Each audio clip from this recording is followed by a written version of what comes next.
"The bridge across the river needs repair," the Fat Controller told the engines. "I shall have to make a weight limit across it for a while. Percy and Daisy will be all right, and Toby too, but Thomas is too heavy."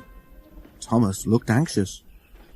"How would you like to go and help Edward?" suggested the Fat Controller. "Can Annie and Clarabel come?" asked Thomas. The Fat Controller shook his head. "They'll be needed here, I'm afraid," he said. "Daisy can't carry all your passengers on her own." Percy promised to look after Annie and Clarabel, but they were sorry to see Thomas go. To cheer Thomas up, Edward took him to see Bill and Ben, the twin engines who lived at the China Clay Harbour. "Oh dear, not another blue engine," said Bill cheekily. "First Edward, and now—" "Don't forget Gordon," interrupted Ben. "He came here once by mistake, so he said. I don't think he enjoyed it much," he added innocently. The twins both chuckled, remembering. "No, but seriously, Edward," said Bill, "why doesn't the Fat Controller paint engines a proper colour, like us, for instance?" Thomas let off steam indignantly. "Let me tell you," he began. "All right, you two," laughed Edward. "Go and move those trucks, or there won't be room for any more." Bill and Ben, unabashed, went off happily. "You just don't have to take them too seriously," explained Edward. Thomas smiled ruefully. "I wish I knew how you deal with them," he said.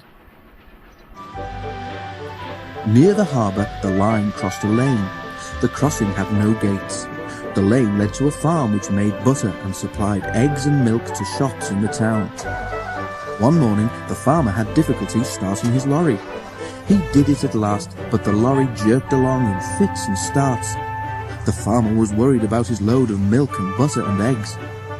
"That milk will be churned to butter soon," he muttered to himself as he neared the level crossing. The lorry lurched across the rails. The back wheels were just clear when its engine made a noise like a tired sheep and stopped. The back of the lorry was still jutting out over the railway line. The farmer struggled to start it again, but it would not go.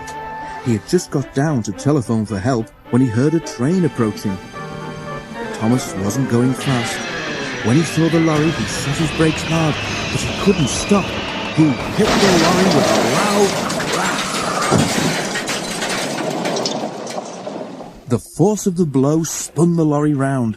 Splintered wood flew everywhere, and eggs, butter and milk were catapulted over Thomas.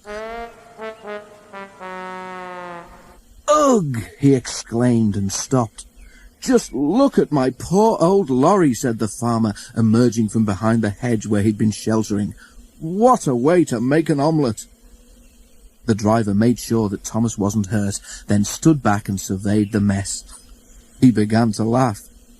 "It's not funny," said Thomas crossly. An egg yolk trickled down his nose and burst on his buffer. "You're not standing where I am," said his driver. "You look just like a scrambled egg, Thomas." "Well, if a scrambled egg feels as sticky and wet as I do, then it's very uncomfortable," said Thomas. "Please clean me." Both driver and fireman tried hard, but the heat of Thomas's boiler had cooked the eggs and they were stuck fast. "Sorry, Thomas," said his driver at last. "We can't block the line any longer. We shall have to go on."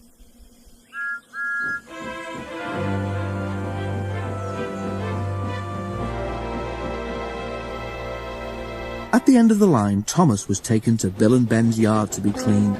The twins were there. "Hello," said Ben. "What's this?" "Must be a new engine," said Bill. Ben inspected the arrival carefully. "No, Bill," he said, "that's not a new engine. It's Thomas." "But it's our colour, Ben, and Thomas doesn't think our colour is proper for an engine."